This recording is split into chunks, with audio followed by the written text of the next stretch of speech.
Welcome to the Pitmaster Podcast. We're barbecue competition competitors that aim to share information, advice, tips, and tall tales about our favorite pastime. Head over to thepitmasterpodcast.com for all things Pitmasters, or follow us on your favorite social media platform.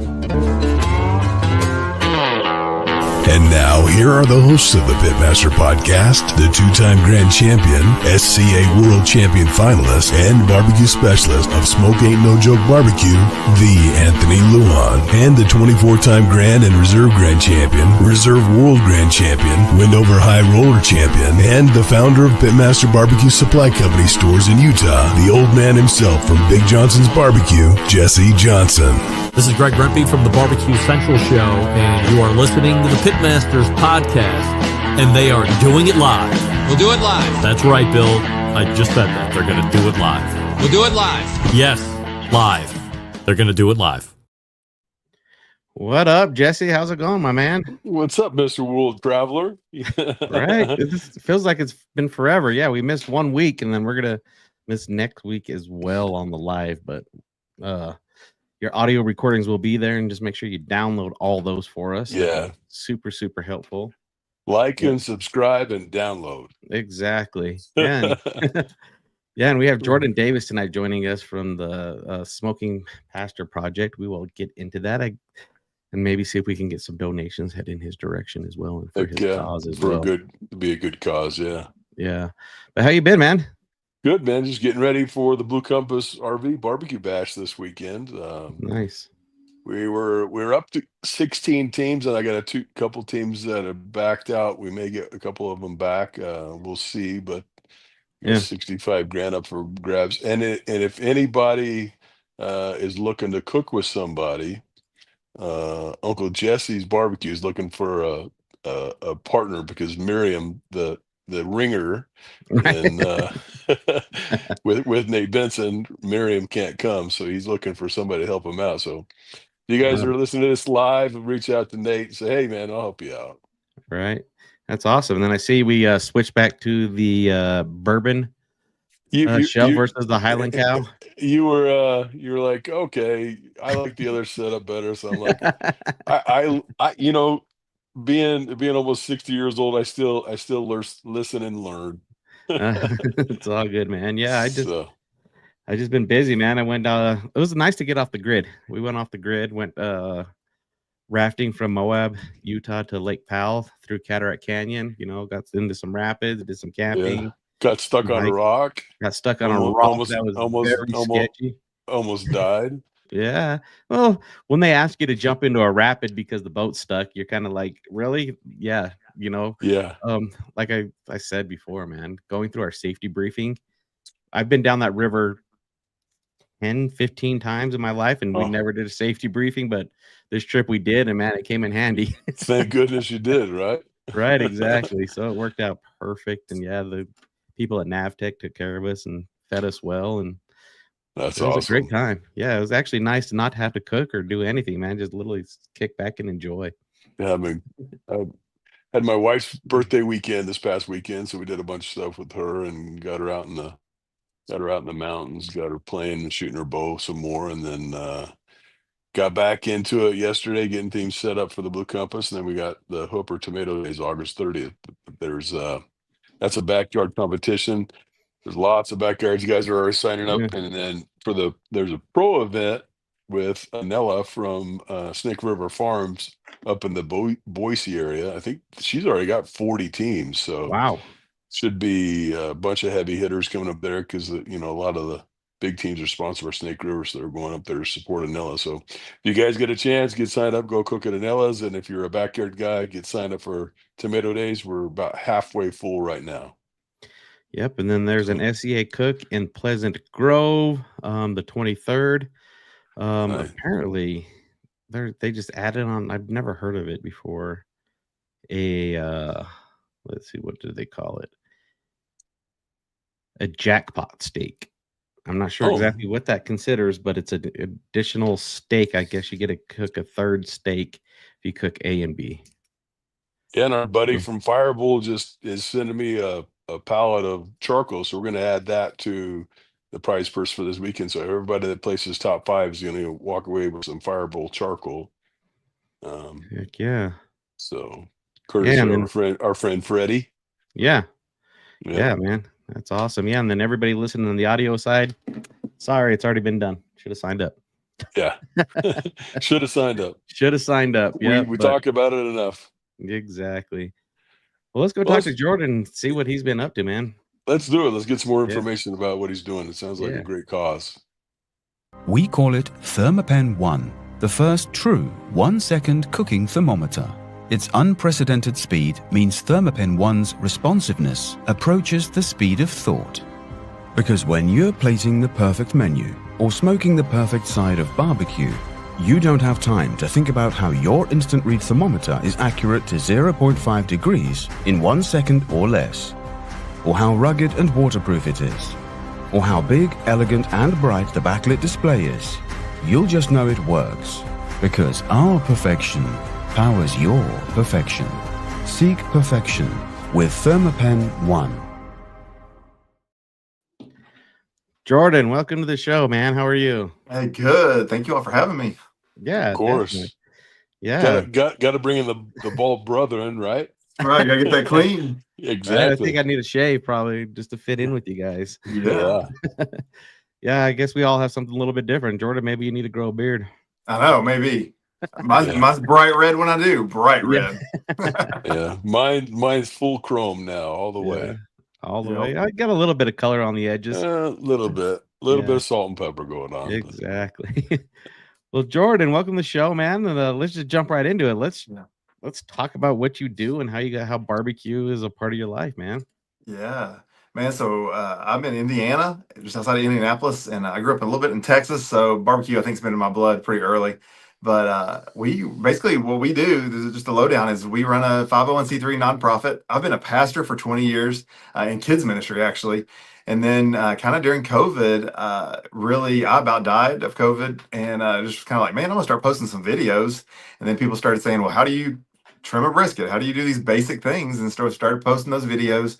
And then what turned in from a bad business person, I'm just not a good business person. My wife was like, okay, you got to quit giving crap away. And I'm like, what if we just give crap away all the time? And so we formed the nonprofit. So it's the Smoking Pastor Project. And our goal, we started out doing a lot of free food events. We've done some really cool popping up downtown, feeding homeless, feeding disaster relief, doing all those kind of things. But what really has evolved is just my heart is we want to be the largest producer of fully cooked prepackaged meat for food pantries. What's happening across the United States is a lot of food pantries aren't getting meat. And so what I've looked at is like, okay, so what's this look like? So we're in the early stages of switching over. We're still doing events.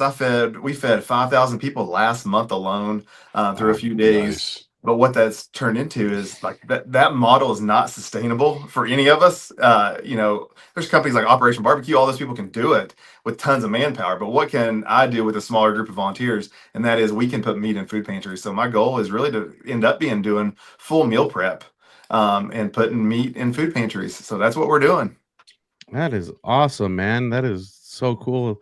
So is it just you and a small team that's doing all this together? What's been really crazy is it started out with just me and my wife, and then my kids. I have a senior in high school. He's in culinary. He wants to do culinary. And so it's been a family project. And then as the thing has grown, what's been crazy is TikTok has been very good for us. TikTok's been kind of our platform. I didn't even start till March. We don't have some huge following, but we get a lot of views. But what I've realized is like TikTok has this community. And so I had a guy just a couple of weeks ago come over with a 1,000-gallon smoker that was like, hey, I'll come help you hammer out 2,000 burgers and dogs, and let's do this event. And so I think that's what barbecue is all about, is this family. Like, I don't think, I love listening to you all because nobody's an expert. Everybody's a learner. We all learn from each other. And so you all, the comp guys cook food better than I do, but I can hammer out 5,000 pounds of meat a month, Yeah, it's just different. It really is. So what cooker are you cooking on to cook that kind of volume? Yeah, so I have a Lone Star cabinet. It's kind of what my wife at one point I had 9 smokers in my backyard, and my wife's like, all right, Can we just buy one? And so that Yeah. one, we bought the cabinet, and then we bought a trailer, and now we still have like 7 smokers. I couldn't move in my backyard a little bit ago because I'm back up to having all these because I need Yeah. 1,000 gallon. But as a nonprofit, you know how it is, and I'm the heart Yeah. of I'm going to put all the money I get into meat, and Yeah. I need a cooker. I need 1,000 gallon. Well, Lone Star makes great pits, man. Oh We man, we actually reached out to him to try to become a dealer, but he was like, I can't keep up with the he can't volume with keep up. direct to consumer. He's like, I can't even think about bringing on retail. Yeah, I ended up trying to, but when he released that pellet cabinet, he did like a lottery to order one, and so I got one of the first 100, and so I think I've had mine a year and a half, almost 2 years, and I have 2,500 hours on it. Oh Jeez. wow. And I have a full-time job, so I mean, it's not a full-time thing, but that's how much we do. So Wow. That is very, very impressive, man, to be able Yeah, it to is. fit in all that, plus maintain a family life, take Yeah. care of kids and everything else. That's just wild. And the day job. yeah, And a the day job, yeah. Yeah, it's I crazy. don't know, dude. And that's why we're trying to figure out how to grow, because obviously I need pits, I need trucks, I need to hire. And so I mean, honestly, my wife and I, we're going for it. We're just gonna figure out how to make it happen. We just feel like this is what we're supposed to be doing, and there's no model out there. I can't find anybody that's doing it. So if anybody out there knows somebody that's doing this, I'd love to talk to them. Like, Right. nobody's doing that volume. I mean, we're talking about, like, I had a pantry reach out the other day. They were like, we could go through 500 pounds of meat a week if you could supply it. Wow. And that's just one pantry. And there's 46 Yeah. pantries just in my county. So you're vacuum sealing them and then freezing them and putting them to the food pantries, right? Yeah. And so that's what, and so now we're looking at blast chillers, like, to do it the right way. I mean, you kind of have this grace with a lot of food stuff if you're giving it away for free. So there's some pantries that we can vacuum seal. Some pantries we're actually packing it like in meal prep containers. But also we started out with 1 pound containers, but then you're handing a family 1 pound. That doesn't work. So we're looking at 2 Right. and 3 pound Yeah. sections. But we're offering good quality. I'm doing brisket, pulled pork, chicken. I mean, what I would serve for catering out one side is the same product that I'm putting in food pantries. Yeah, Wow. that's exactly. I mean, anytime you have left, like you ever have a project where you're cooking a competition or you're doing an event for somebody, you always have leftover product. I always vacuum seal them and freeze them, Yeah. basically in about a rendered out pork butt size. So you're getting a nice amount of meats because the rendered out pork butts between 5 and 6 pounds. You can vacuum seal them and flatten them out to about an inch and a half, 2 inches. Stack them nice in the freezer. They freeze up really nice, and they're really easy to reheat. All they have to do is drop that vac sealed bag in some hot water, and they got a meal in about 15 Exactly. minutes. Yeah. And that's what we're thinking through, even just as we dream, what's it look like to do full meal prep for kids for summer, when, especially in the poverty areas, when what's it look like to have mac and cheese and some chicken together. Or when we do our free Yeah. events, one of our big thing is we always talk about, we're hiding some good pulled pork or pulled chicken into some big old grilled cheese. We're using Texas toast, 3 different kinds of cheeses, and hiding that protein, getting that protein in those kids' bellies. Yeah. So, That's awesome. yeah. Yeah, man. That's one of the hardest things. I like, I've always talked about that, man. Kids have meals during school season. They have the meals, Yeah. they can rely on that. But it's the summer months where it really gets scary. Mhm. It's and having people out there like you that are willing to help fill that void in while they're not in school is huge. It's crazy. Honestly, I'm on the side of, why, if it's mandatory for kids to go to school for 8 hours a day, why do they have to pay for their meals? That should just be hands down, no matter what. Yeah. That for should be sure. included. Yeah. If I'm going to get a ticket as a parent for not sending my kid to school, they should at least provide a meal. Provide the meal. Yeah. Yeah, because for a lot of these kids in the inner city areas, I mean, you're talking about their food deserts and whatnot, and food insecurity is a real thing. Yeah. Oh, I mean, yeah. when they're relying on school lunches and school breakfasts to kind of get the majority of their nutrition throughout the day, man, summertime, it's got to be nerve-wracking for the parents. I mean, I can't even Yeah. imagine not being able to provide meals for my kids, and what pressure and what stress puts on the family life. Oh yeah. Yeah. Well, and we've realized too, I mean, even a step further, I mean, that was the exact goal that we went into it with, but then we realized that this is taking care of like a twofold need too. I mean, wherever you stand politically, we don't get into politics, but it's like No. immigration. They may not have the means or the know how to cook what they're getting from a food pantry either. So like some food pantries are getting raw meat, but they don't know how to cook it. They don't know how to season it. They don't know how to prep it, or they don't have a way to do it. And so it's Yeah. really taking care of that fold too. I'm in an area that like the elementary school down the road from me has 38 different languages. They Oh, know wow. what Wow. chicken is though.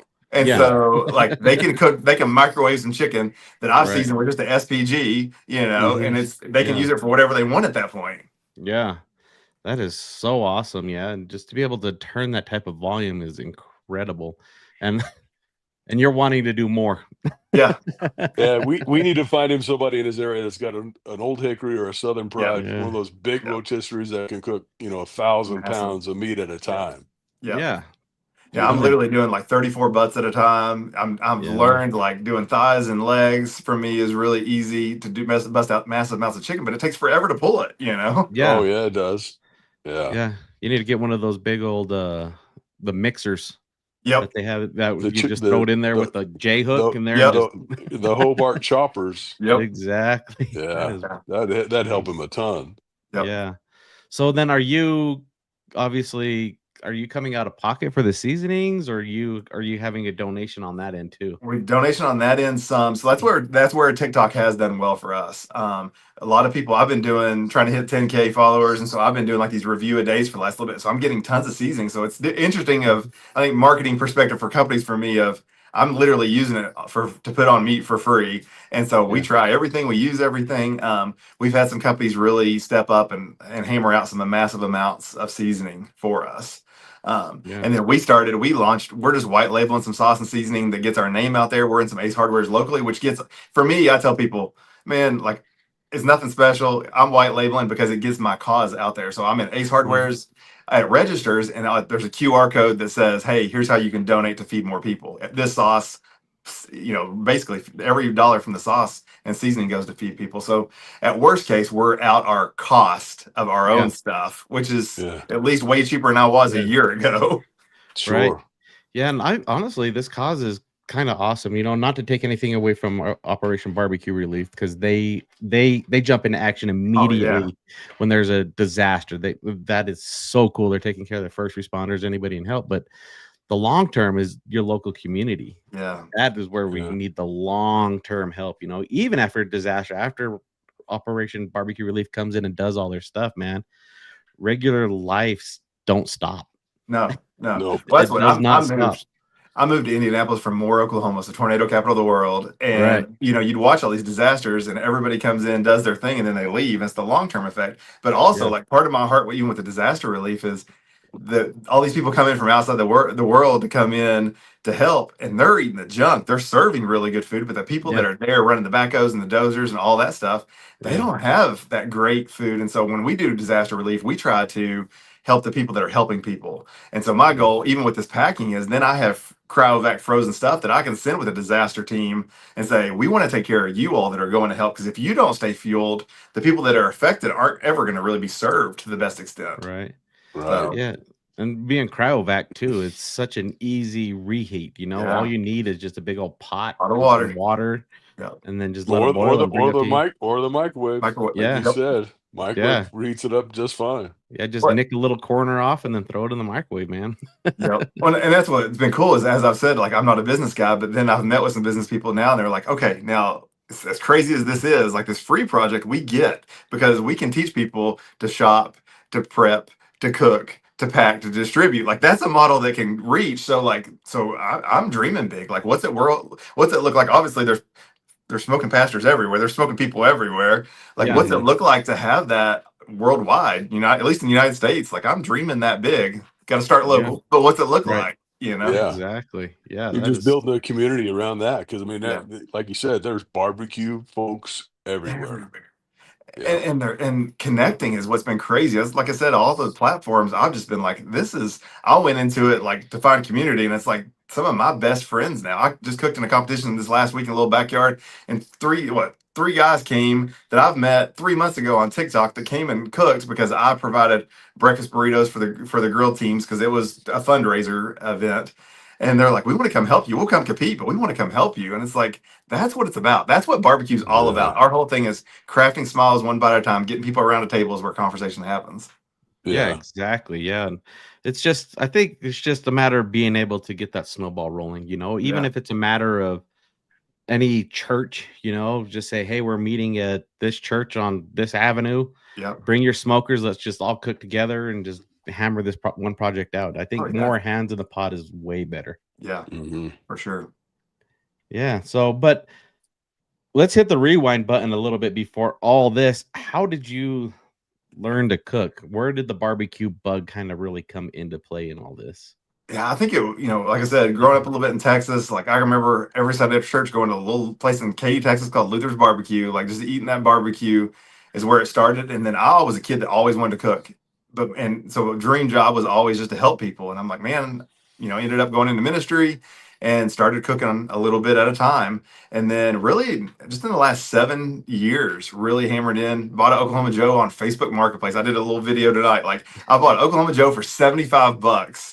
Nice. And within just a few months, I was like, wait a minute, this is fun. I like this. Yeah. And so then stepped into what's it look like to run a drum, what's it look like to buy a Traeger, and all those things. And then that's when I started really getting fast forwarding into a bunch of different smokers and just enjoyed cooking on lots of different kinds of pits. And so I have a little bit of everything in my backyard. I love a little of all the smokers. And then I realized, like at my church, at least, you get a bunch of guys around a bunch of meat. Guys are having fun. Guards are down. And for me, it's like I'm not one of those pastors that's out there preaching all the time. Like you're gonna see me love on people because of who I am. And so you get guys around the fire. It's what it's about, Right. It really is. Something about the smoke draws you in. Yeah. Yeah. Food, fire, and fellowshipping. Oh, for sure. For sure. And so really that progressed. And like I said, during COVID, I just started posting videos, and then somebody's like, man, like you're the smoking pastor. And they're like, wait a minute. That is kind of just catchy enough. That's got a nice ring to it. Yeah. It really does. does. And so, our 501c3 nonprofit is not a religious organization. We're there to feed people. That's what our goal is. And so everybody knows I'm a pastor. They know I have an agenda, but that's not what the agenda is. The agenda is nobody's going to go hungry. Yeah, that is awesome. Yeah, because honestly, some people do steer away from, the religious side because they're just like, I don't want to, if I take this food, is he going to be knocking on my door next week to trying to invite me? It's, I guess it's one of those things, especially being here in Utah, you get a lot of door knockers. Oh yeah, for sure. So it's one of those things like it's really hard for people to kind of, like, no, they're just really here to help me. They're not going to try to pull me in and expect me to do all my dues. You're just really there just to make sure the community is fed. Yeah. We just did a couple of events. WNBA All-Star Weekend was here just a couple weeks ago here in Indianapolis, and we were able just to feed a bunch of girls that were going through skills camps. And it's like, hey, take the food. There is no conversation. Like some of our events where we're doing with kids, like we don't even get to talk to them. All we get to do is provide them a really good warm meal. That is awesome. Yeah. Why don't you break down your mission statement for everybody? Because when I was reading through your website and whatnot, I found it very intriguing, very heartwarming, and like you said, feeding the soul. Yeah, and it is. It starts with the stemming of just the crafting smiles one bite at a time. But we know that everything comes from who we are inside, and so we say, hey, our mission is to feed people, and that's the basic thing. That's it. I mean, really, that's what it all boils down to. That's who we are. So yeah, but our website is smokingpastorproject.com. So, and like this, the nourish. So we talk about like, hey, if at least in our area, if a single mom that's struggling to fill her freezer, like let us know. Those are the kind of things. That's the grassroots stuff that I throw up on social media and like, hey, can 5 guys come help me knock out some meals for some single moms? Or there's a house fire in town, or there's a tragedy locally. What does that look like? And so my goal, really the secret heart behind it is we get a bunch of guys all over the country that realize, oh, this is amazing. Like, what's it look like for us to step up and use our craft, use our fun, use our skill, and reach people? Yeah, that's a great cause. I mean, because right now there's a bunch of wildfires in Utah, and hopefully those first responders are getting help some way. Yeah, because like you said, you got to feed those guys that are doing the hard work, and then that's the biggest thing. Once everything's done, there's still a huge amount of need out there for the follow up. Think about how long the South had to get took to recover from Katrina. And what about the Carolinas? They're still struggling in the Carolinas because they haven't gotten the help that they need. No. And that's why, I mean, I love Operation Barbecue. It's awesome. But it is at that point, it's not anything against them. It's the community's responsibility to take care of their own. Right. And that's what I don't think we do a great job of. We come in and want to be the quote, like, social media stars, that we're going to come in with a big old rig and do things, and that's great. But what's it look like 6 weeks down the road for a single mom and months, kids? 6 years, months, a year, yeah. Katrina was 6-8 years, you know. Yep. Yeah. We lost Anthony's audio. They lost his audio. Anthony, you're gone. I'm here. There you are. But yeah, it's just a matter of, just understanding who your neighbors are too, right? Yeah. Being able to take care of those neighbors that are in need.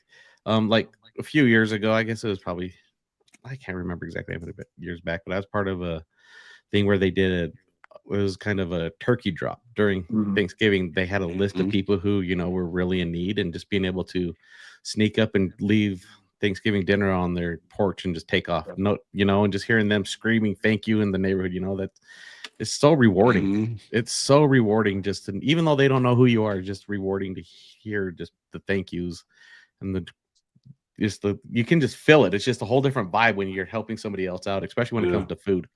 Well, that's why, and that's why we use the language on our website everywhere else about neighbors. Like, everybody's our neighbor. Like, I think there's so much like weirdness of, like, so we have a food pantry at our church. We call it a neighborhood market. It's not a pantry. Everybody's our neighbor, and we're going to offer them our best, which is why we try to offer the best quality food. We try to offer, name brand stuff when we can. If money allows, I'm going to give them my best. I'm not going to give them my second best or my worst. How many times food pantries get, like, outdated cans? Like, it's ridiculous. Like, you're giving them stuff that you would throw in the trash, and you expect to feel blessed by that. Right. Exactly. Yeah. I think we did 48 turkeys for the 3-8 fighter wing for their Thanksgiving. We did it in 2 stages. And I think the next day we cooked 68 birds for the homeless in Salt Lake City. And I'm up in Ogden. I mean, we're 30 minutes away. But there was a local company that said, would you cook these for us? I said, absolutely. I got the pit to do it. So that's the thing. Yeah, I got a massive pit, and I can cook, like, I think my pit holds 1,400 pounds. Oh man! At one time. Yeah, and it cooks just a lot of food, and it comes out great. And then we just send it on the way, and the rest of their volunteers took care of feeding everybody. It like you said, it warms your soul. Oh, it does. And that's what part of the things we're able to do is really fun too. Is not only we put meat in food pantries, a lot of times we're showing up at a food pantry. And so just a couple of weeks ago, we're making brisket breakfast burritos. While they're picking up their cold food, they're getting a hot meal. And so that's part of what we do too. Of, like, we don't want to just stock the pantry. I want to be able to get face to face. I'm a people person. Like, I want to build those connections. And sometimes the best thing is they already feel almost ashamed to come get food from a pantry. And so what's it look like for them to get a really good meal? And so throwing some brisket with some eggs and cheese and hash browns and a tortilla, like, it's not any work, and you could make that brisket stretch so far. Yeah. And they feel like they're getting a meal that is amazing. Right. Yeah. And I think people in your local neighborhood, I think, can contribute without even really knowing that they are. It's kind of one of those things like, hey, I have this old propane tank that's been sitting in my grandpa's pasture for 20 years. Donating that to you, you can find somebody who can chop that up and turn it into a smoker, right? It could be your next smoker that will provide thousands and thousands of meals. Yeah. And I think it's just little things like that. It's just a matter of finding those niches, of letting people know, hey, little things go a long ways. Especially if it's out in the pasture rusting away.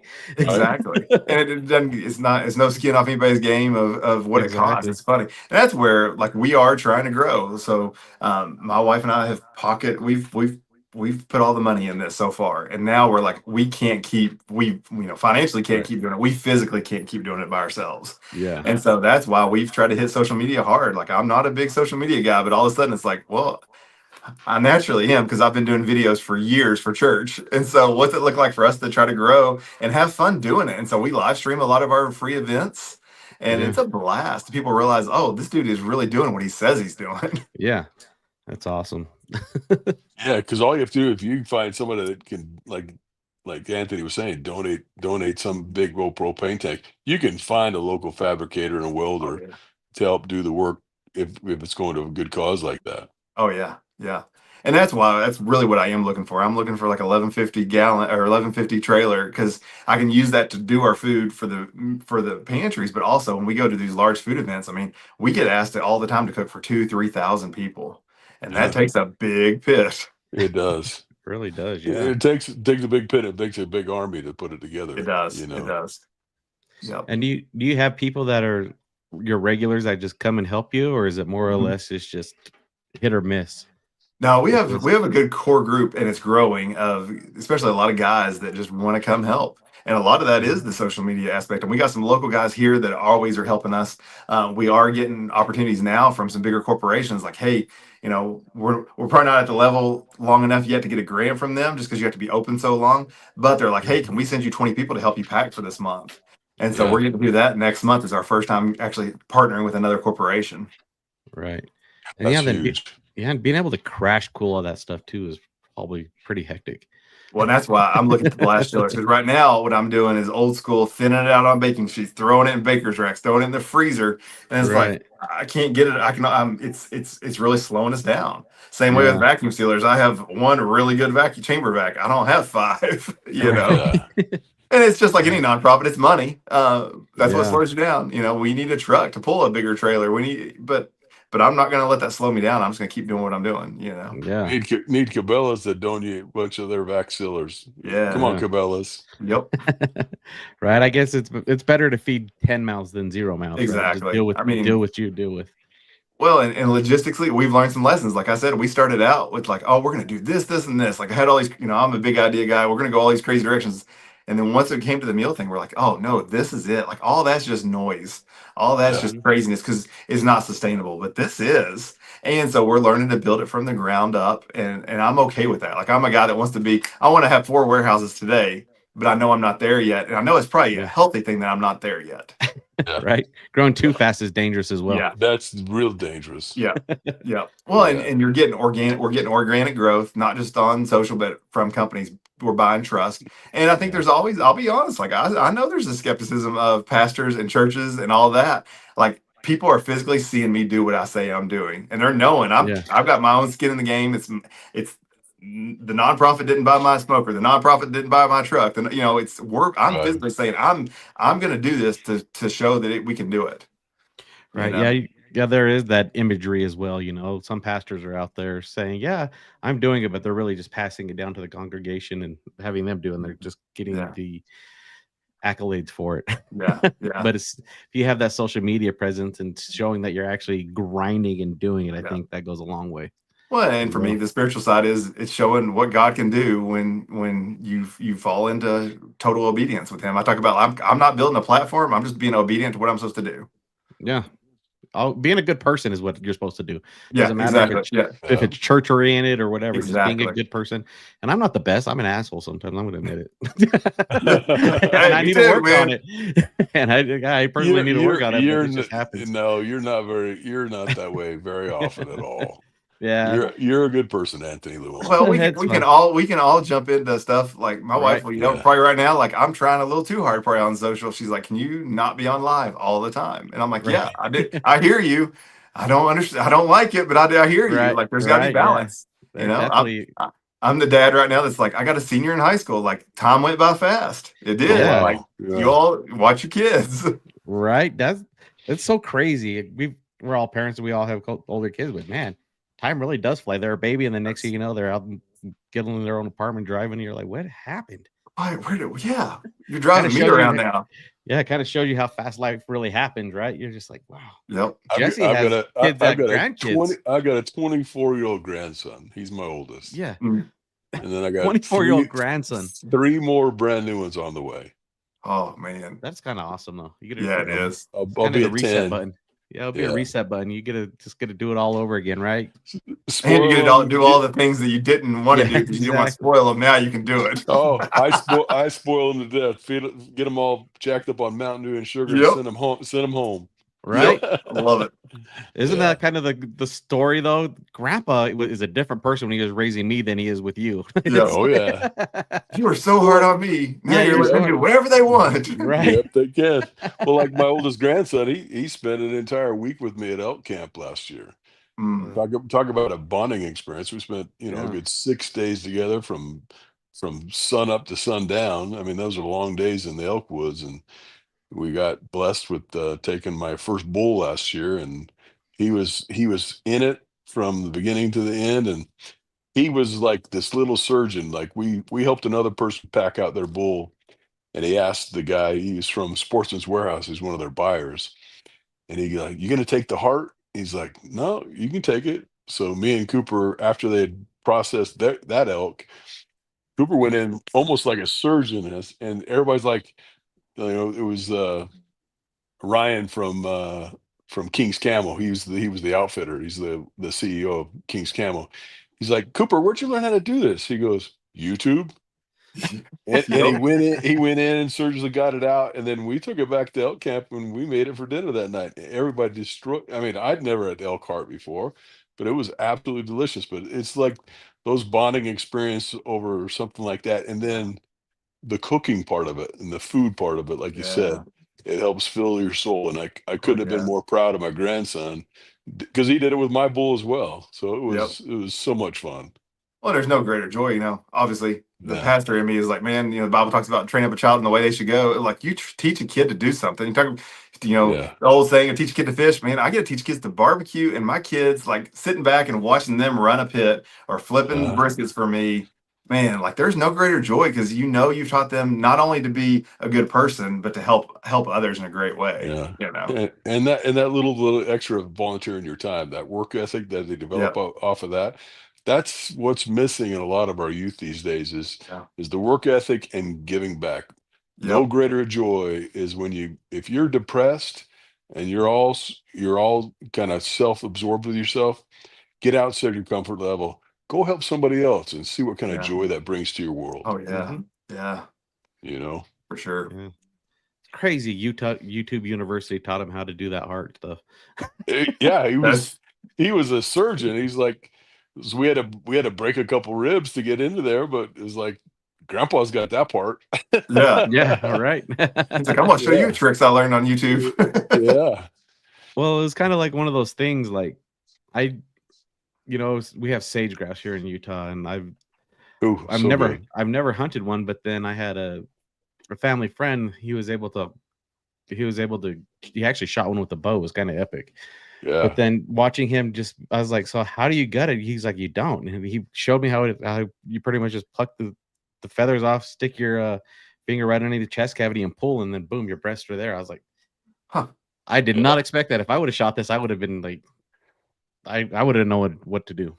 Yep. It was That's wild. crazy. And it's just learning, it's just learning from the person who's been there, the experience. And when that goes back to what we said earlier of like, let's think the barbecue community, like nobody's an expert. Everybody's a learner. Like I think the young barbecue me, now I'm getting to know some of these guys, but like I thought I put these guys up on pedestals, and now all of a sudden you're like, man, they're all learning too. They try new things every day, and it fails. Like my wife and I have been trying to smoke desserts, man. Like desserts don't smoke well. Like you got to be careful. Yes, they get do. super smoky. They get bitter. Like I fail every day. I've tried bacon wrapping some crap that's been horrible. I tell you what, I teach people how to bake in a smoker every day at the store. Yep. The people go, it's going to taste smoky. I said, when you run a pit higher than 325, 350 degrees, you got to bake at 400. Yep. You're just getting a little kiss of smoke. So chocolate chip cookies on a smoker, there's nothing better. Oh yeah, they're so good. But you got to cook them high. Yep. You got to cook them high, like peach cobbler or berry cobbler. Yep. Man, you can't beat that stuff when it's smoked. Yep. You know what I've been doing on my smoker lately? What's that? Pazookies. Ooh. You know what a pazookie is? Pazookie? It's a cookie so big it's the size of a pizza. It's a pazookie. Yeah, they're huge. So I put them on a flat cast iron pan, throw them on my smoker, cook them to temp, pull them out, and then put big old scoops of ice cream on them, and then you just go at it with a fork, man. Caramel syrup. Amazing. Yeah, caramel syrup. You don't know what a pazookie is, man. You're missing out. Yep. Never had one. I don't eat a lot of sweets, so I might have to try that though. right? That kills all your workout for the day. That makes me go back to the gym. It hits the reset button for Jesse. I'm a fitness model as well. I'm just the before picture.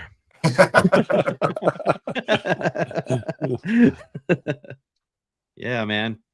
So yeah, where can people go and follow you and see all this stuff? We've hammered out a lot there so quickly. Yeah. So all social media platforms, we're at Smoking Pastor, Instagram, Facebook, TikTok. I'm just starting to play a little bit with X, and I've not been consistent on YouTube, but my kids are telling me I got to be consistent on YouTube. So we're starting to try to figure that out. But that's all at Smoking Pastor. We're Smoking Pastor for everything, and then the website Smoking Pastor Project. Yeah, Nice. you can make sure you can go on smokingpastor.com and you can donate there. So Yeah. yeah, Yep. I'm sure any donations are welcome and appreciated. Yep, Yeah. for sure. All that right now, like I said, we're trying to figure out like next steps. Like I'm really trying to figure out even this week, like what's the next need, and the needs are I've got to get a bigger truck and I've got to get a bigger smoker. That's the two things we've got to do. We've been blessed. Like we had a really cool food trailer that a nonprofit was letting us use, and it got stolen Labor Day weekend last year. Brand new, man. Still had the shrink wrap on it. They found it all chopped up, all the stuff stolen out of it, and man, it's been tough trying to recoup that because we lost lost a lot of materials and things in that, and so now we're just starting over. So yeah, yep, that's wild. So yeah, if you're out there listening and you're in Jordan's neighborhood and you know that big old propane tanks just sitting in the pasture, take it, donate it. He'll get it chopped up and turn it into a smoker pretty quick. Oh yeah. Yeah, just throw that on just find an old boat trailer. That's the best thing to throw those smokers on, an old boat trailer. You can find them cheap as the dickens on Facebook Marketplace or Craigslist. Yeah, that was my plan. I wanted to get a 500-gallon propane tank and then find a jet ski trailer where it already has the framing. You just set it on there and weld it up. Oh yeah, because they're already rounded. They're already rounded out. Yep. They're perfect. Yeah. Yeah. So cool. All right, Jordan, man, this was awesome. I want to catch up with you probably in another year or so and just see how we progressed and see how you've grown. See exactly. See here's the big growth. One warehouse versus for at least get one warehouse by the next time. Hey, thank you all for the opportunity just to be heard. Definitely. Hop on there and donate, guys. Hop on there and donate. Yep. Thank you. Website scrolling across the bottom, so go donate. Thank you. Thank you. All right. Thanks, Jordan. Appreciate you. Thank you. Yep. Thanks for all you do. Thank you.